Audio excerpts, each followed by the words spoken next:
কি করবেন এ টাকা দিয়ে? যদি কবর নিয়ে যেতে পারেন, আখেরাতে কাজে লাগে, তাহলে তো একটা ব্যাপার ছিল। তা তো পারবেন না। আপনি বলবেন না পারলে কি হয়েছে, ছেলে মেয়ে খাবে, ছেলে মেয়ে ভোগ করবে নিশ্চিত। বহু মানুষ সম্পদ রেখে চলে গেছে, তার ছেলেমেয়েরা ভোগ করতে পারে নাই, হাতে বুতে অন্য মানুষ খেয়ে ফেলছে, আছে না নাই?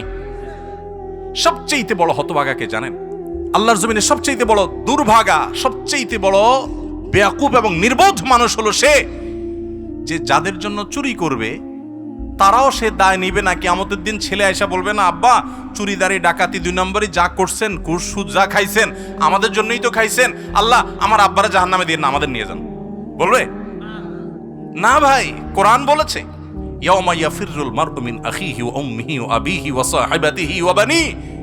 সন্তান বাপকে দেখে মাকে দেখে পালাবে, যে না জানি আজকে কোনো কিছুর জন্য ধরে। সবাই ইয়া নাফসি ইয়া নাফসি করবে। যাদের জন্য চুরি করবেন ওরাও দায় নিবে না। আপনার মতো নির্বোধ কে হতে পারে? সন্তানকে চুরির সম্পদ দিয়ে বড় করবেন না, সততা দিয়ে বড় করেন। আমাদের সমাজে আজ ঘরে ঘরে সেই মা বাপ আছে যে মা বাপ চায় আমার সন্তান থাকুক আজ দুধে ভাতে, সেই মা বাপ নাই যে মা বাপ বলে আমার সন্তান থাকুক আজ ঈমান আমলে সততার সাথে।